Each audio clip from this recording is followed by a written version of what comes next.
Voltron Season 3 finale, The Legend Begins. Now this is not at all the episode I was expecting for the season finale, but it was definitely an amazing one. I mean, the whole way through, like just beginning to end, it was just like, surprise, here's this relationship, here's who this character is, here's, I didn't even think I would ever have this question, but now I'm like, well, what the F is the deal with Kova the cat? Because I didn't see that coming, where it's like, surprise, this guy's been alive for like 40 years or something crazy, and I had like a weird like Jimmy Neutron brain blast thing where I'm like, I'm pretty sure the cat is telepathic just like Voltron is, like because of the whole quintessence thing with Minerva, where she was keeping him alive, keeping Kova alive using quintessence. That basically like boosted not only his lifespan but like his mental capacities, and that's why he has this telepathic link with the character Narti. And I was wondering, I was like, well, with that in mind, like with what we saw in this episode, it just made me wonder, like,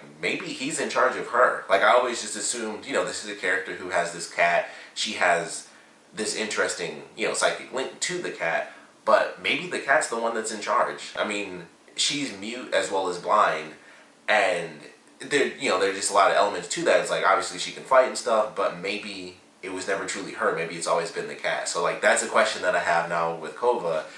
Is he the one actually controlling her, or are they really partners? So it's just like, I don't know. I think he's actually in control of her. That came up because of this episode where I was like, I didn't see that coming. So that was really crazy. We find out that Hagar the Witch is actually Minerva the Altan, who is actually Zarkon's wife. Like, she forgot who she was, and I guess they both forgot exactly who they were in relation to each other, because she forgot who she was. She just worked with Zarkon, and then he kind of just lost it because it was like, I mean, they died. I mean, it was freaking nuts. Like, the whole episode was throwing a bunch of stuff at us, and I was just like, okay, this is really interesting. Like, Minerva actually ended up becoming Hagar.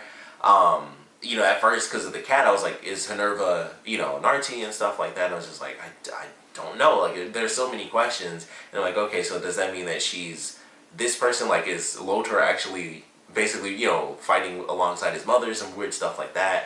And then it goes along, and it's like, okay, so Lotor is half Altan, which is very interesting. And Minerva was actually, like, infected by this alternate reality. And it was really good. Like, everything they did was really good, because they explained, like, the origins of Voltron, the comet first coming down, which I thought was really cool, because I always had this idea in my head that Voltron is what led to the team, but the team is really what led to Voltron. Like, I just always assumed that Alfor had made Voltron before he actually found the other members of his team, before they actually, really started working together. I don't know why I thought that. That doesn't really make a lot of sense, but for some reason, that's what was in my head. I kind of always thought, I guess before the whole comet thing, I guess I just thought Voltron already existed before, Alfor was even around. It was just like, I didn't really think that he truly made Voltron. So this kind of explained, like, no, they were a team long before Voltron came around. They were just, leaders of different planets and stuff that, some of which were warring all the time. But it was like, we'll come together. It'll be a peaceful, union between our different species and stuff. And we'll go across the galaxy and take out the bad guys. And they were pretty cool. And then, as they're celebrating on the Goro homeworld, a comet comes in, and it was like a full-on meteor. It wasn't like, oh, a little comet hit the ground. It was like a full-on giant explosion and everything. I was like, okay, that was a pretty big deal. It opens this really small hole to the other dimension, or to another dimension. We don't really know if it's the same one that we saw before, but it opens up this small portal, and it's like, okay, well, we clear everybody out of this area. We do our science. Alfor is doing his thing because he's an alchemist, and then that's where Minerva comes in, and she actually has Kova. And so Kova freaks out Zarkon, and then, he sees Minerva. Very pretty. I feel like this episode is kind of funny. If you took some stuff out of context and threw in some narration, you could have a PSA about meth or something, because you go from Minerva to Hagar, and it's like, don't do drugs, because that's what'll happen. So he runs into her, and he's like, oh, she's really pretty and stuff like that. And so he kind of freaks out, and he takes off. And she starts off, she's very bubbly. She's a very nice person. And then as things go forward in time, they kind of have the passage of time. Allura is actually born. She gets a gift and stuff. And then they have King Alfor, go to Minerva, and it's like, hey, thanks for the gift. Allura loves it. And as soon as she was like, it was a customary gift, I was like, I had like two thoughts in my head. It like went through like super fast. And the first thing I thought was, maybe she changed because of Zarkon, and then right after that I was like, nope, she's infected. Like I knew, like right after I thought that it was Zarkon that maybe affected her mentally, like changed how she saw the world, it was like, nope, that's not it. She didn't become, you know, super strict or anything like that because of Zarkon. She became that way because she's being like infected, like being in that area, something's poisoning her. And then of course, we find out that she has this other species. It was like, you know, nothing that we sent through could make it, nothing responded except for this little thing. And Alpha was like, you know, we got to be really careful, we have to exercise extreme caution. And that's when Minerva's like, you know, gods. And it was very interesting because there was like some real world stuff where it's like people used to think that lightning bolts were gods, you know, the gods throwing, you know, bows down, or like using bolts of lightning and rage and stuff like that. I was like, oh, that's that's like a real world thing. And so she's like, you know, we have to move forward, you know, through, you know, dangerous situations in order to gain more about the world and, you know, reality and stuff like that. And then out of nowhere, this thing like just freaks out, and it brings like this giant, like the rest of itself, I guess, I don't know, through the portal. And now there's this giant swarming, like weird energy creature. It definitely made me think a lot of Legend of Korra. I was definitely thinking that when they were fighting this thing, like they of course go get Voltron, and they're fighting this thing. All I could think of was Legend of Korra, like the season, I think it was season 2 finale, when she was like fighting. I think it was like, I forgot the name of the 2 spirits, but when she was fighting like the dark spirit and it turns into like a tornado and stuff, I was like, this definitely makes me think of Legend of Korra, which is not bad at all. But they're going through, they're using Voltron, and you know, they ultimately end up taking this thing down. It's the first time they formed Voltron as well, which I thought was kind of cool, because they're like, whoa, this is, you know, really crazy. And they come down, they do like the they hit it like basically on the top of the head. I thought they killed it in one hit, and I was like, wow, that was pretty sweet. But then it comes back, and so they have to use their weapons and stuff, and they slice it up, and ultimately they do destroy it. And then things start to, you know, continue to get worse and worse, because of course Minerva is moving more, you know, further and further towards becoming, you know, basically the witch Hagar. And so she's getting more and more infected. Of course, they find, you know, the stuff about Kova living for a super long time because he got ill, and then Minerva was using quintessence on him, so he lived for a super long time. And like I said, I believe that that is why he's able to have that telepathic link, and I personally think that he's in control of Narti, and she's not really utilized. They aren't partners, like he's in control of her. So, you know, we find out all this stuff, and then things kind of keep going, and it's like, hey, you've been poisoned. Like, you are definitely, you know, Alpha realizes what's going on. It's like, you've definitely been infected by exactly what's, you know, whatever's going on. Just being around this much quintessence from another dimension, it's definitely infected you. And it was just very interesting the way things started to play out. And that's when things started to kind of dip a little bit. And they have their argument, and, you know, Zarkon's like, you know, it's my planet, we're going to continue the experimentations. And, you know, she's my wife, what she wants to do basically is what she gets to do. And Alpha is like, alright, well, I'm out. Like, you know, that's all I can do. I can leave. And right after that, that's when Minerva passes out, and she says that she needs Voltron in order for them to, you know, open the portal even further. So Zarkon goes to the team, and he tricks them, and is like, you know, in order to heal her, I need Voltron, so I need you guys to really help me out so we can open up the portal. We have to open it first in order to close it. So they go in, and they end up inside this other dimension, which is like completely white. So I would assume it's not the same dimension that we'd seen before. And it was really crazy. Like, they're in this dimension, and then Zarkon hops out of the ship with his wife, and they both get swarmed with like all this dark energy. And I guess it would be like dark quintessence, I guess, or it's just whatever this actual other creature was. Like, it's hard to really say if it's officially quintessence, but I would assume it is. It was just like a different, darker version of it, because of course it corrupts them. Ultimately, you know, they end up all escaping, and it's like, alright, well, the portal opened up insanely wide on the planet. You know, there were already earthquakes, they talk about that, and Zarkon was using a machine to kind of slow everything down to keep the planet going. And they go through it, and it's like, oh man, they died. They were overwhelmed by this interdimensional ability, or this interdimensional power, and it killed them both. So they throw this like grand ceremony for their friends, and it's like, you know, it's really sad and everything, and they try to honor these people despite, you know, their arguments. It's like they were still friends, and so they honor them as they die. And then it's like they are possibly immortal. I don't, it's hard to say now, because I was like, once they said they died, I was like, I did not see that coming, because that was another random little twist they threw in there. Like, yep, check it out, here's another thing for you to question. So they may or may not be immortal.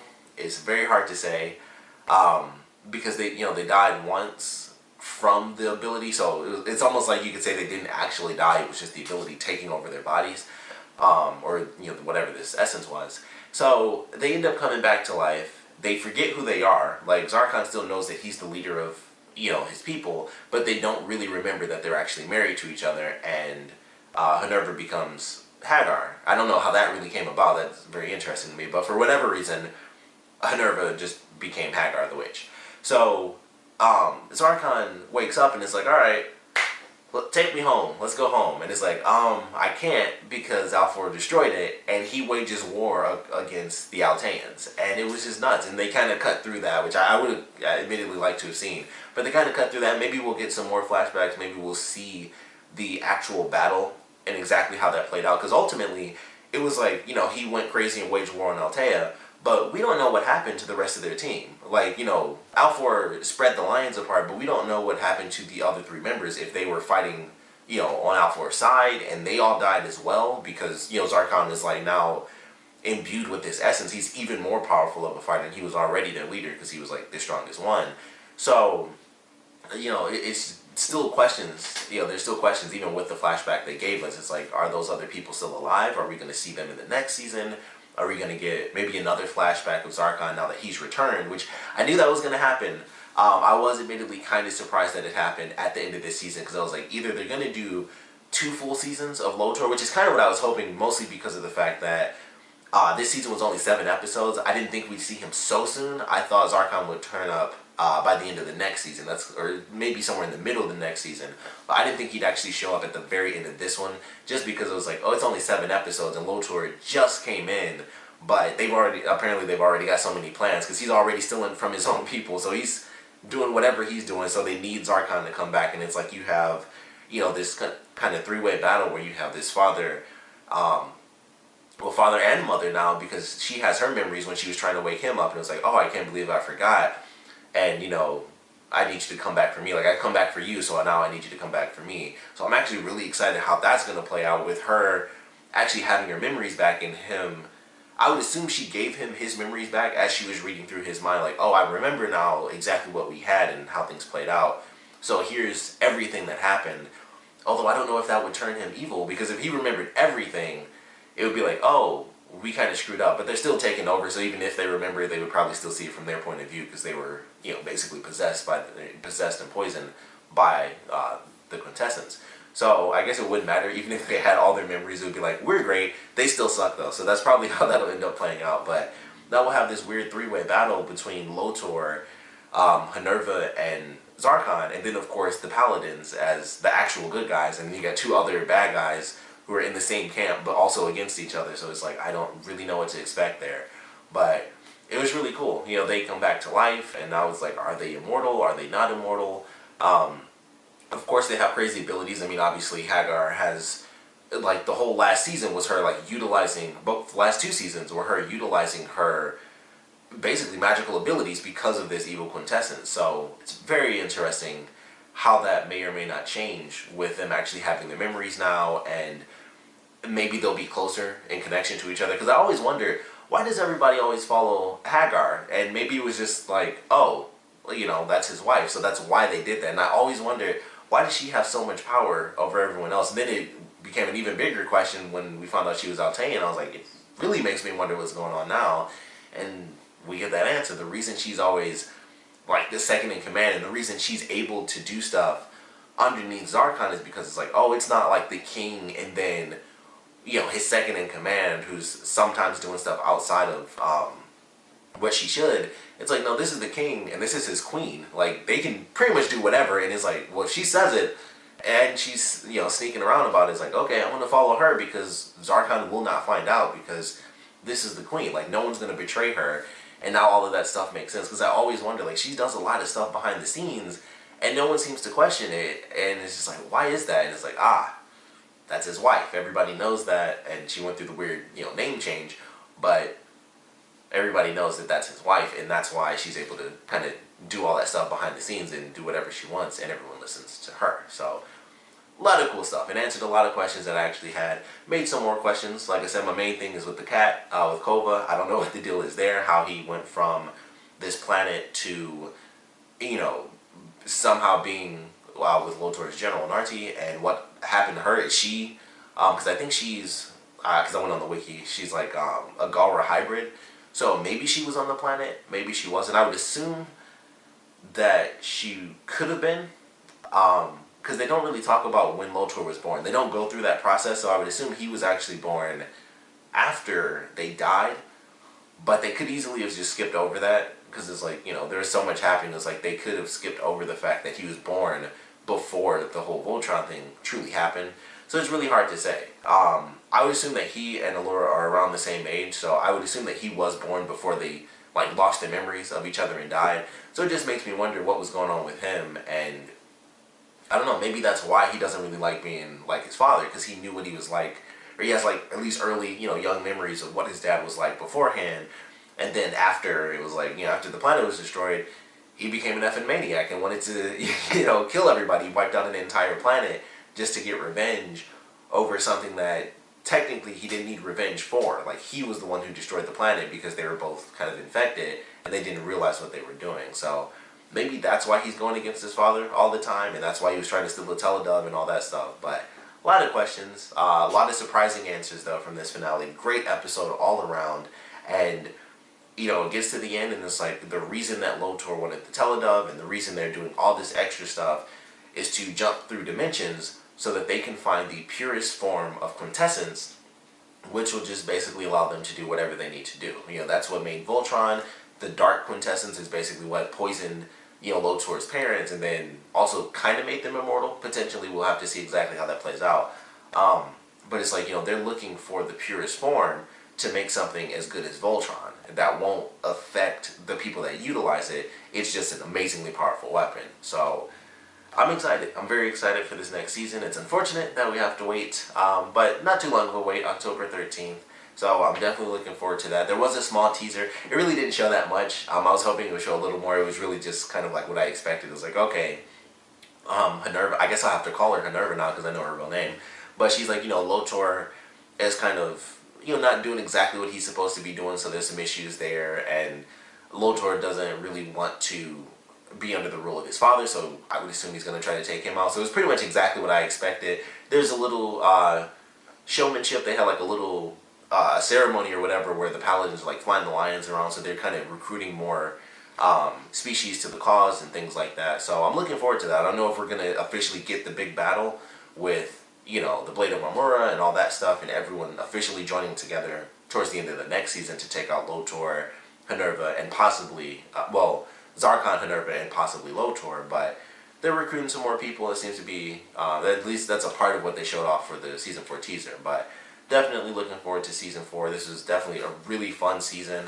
You know, it's unfortunate that it was so short, but I really enjoyed this one. I like the fact that it was kind of spread out. The last season definitely had a huge focus on Shiro and Keith. I mentioned that before. I mean, it's really obvious to notice, like, it focused a lot on the two of them in the last season, which I didn't hate or anything, because, you know, they're like the two leaders, and it, you know, it makes sense when you have that sort of thing going. It makes sense to focus on those two guys. Plus, Keith had the whole Blade of Marmora thing being half Galra. That sort of deal, I think, is like, alright, well, once that happens, you're fairly important. And that may have been the first season, I can't remember now.